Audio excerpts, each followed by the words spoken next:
Back in the day, before we had computers and smartphones, we always used to have a little notebook on our desks where we would actually just write down those quick ideas, those quick tasks, and anything that we just needed to remember. We'd also take these notebooks with us to meetings and just carry them around. It was like we had everything all in one place.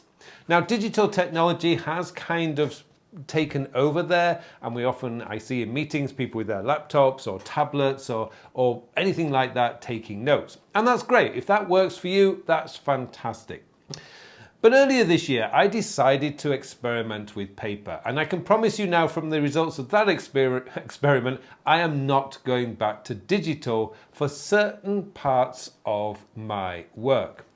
Now, I've mentioned many times before that planning is best done on paper. You just need to do a Google search, pen and paper versus digital note-taking, and you're going to see all the scientific studies which point towards pen and paper being way better for planning than digital tools. But again, there are many people I know who say, no, my handwriting is horrible, I can never read my handwriting, so I need to use digital tools, and that's fine if that's working for you.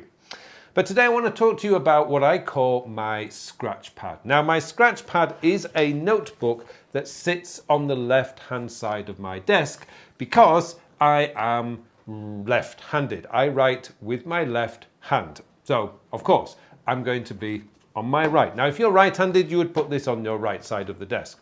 Hi, it's Carl. I just want to let you know that if you are struggling with your productivity or time management, then I have a free course, and I mean completely free, course based around the absolute fundamental basics of productivity and time management whilst using digital tools, or indeed paper. The course is called COD, or Collect, Organize and Do. And if you really want to start the process of getting yourself organized, or even if you've already been trying for many years to find the right system, then it's all going to start with COD, collecting, organizing and doing.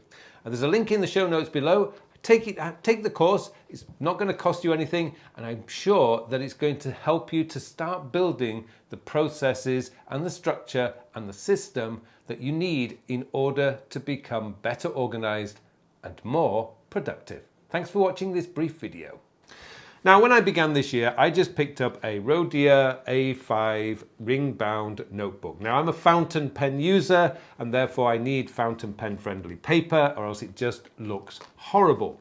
So I have this, or had this A5 notebook, which I just used, sat on my desk. I just captured all sorts of stuff on here, just random notes, random thoughts, random ideas.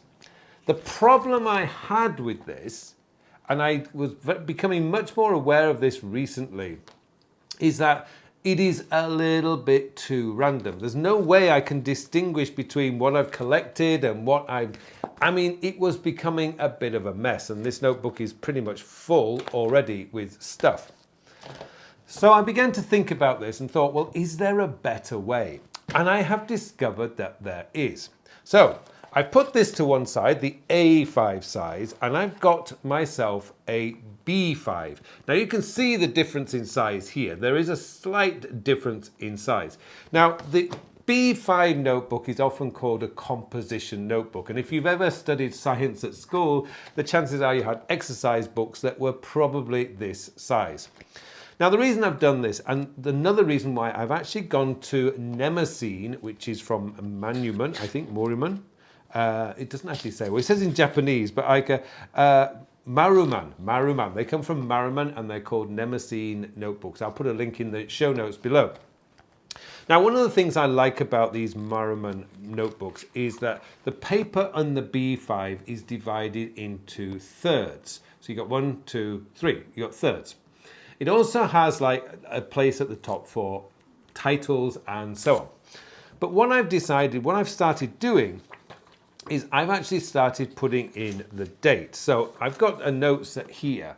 So this is helping me to get things organized. So what I've done is I've drawn a line down the side here, and I've put, not there, I've drawn a line down the side here, and I put the date in there, and then my notes for the day are kept on that side.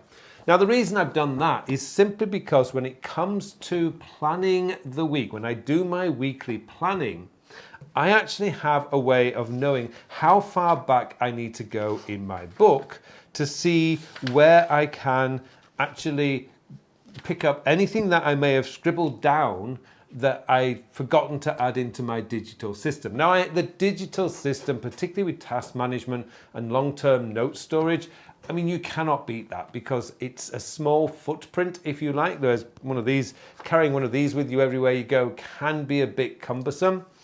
But it means that I now can go back to whatever date, like I'm just looking on my page here, 9th of July, 10th of July, 11th of July, and I can just quickly scan through here to make sure that I haven't missed anything. I've got notes down here from like the 11th, the 12th, and it's, you know, this is actually a bit more notes than I did in one day, so it's okay, I can just carry it forward.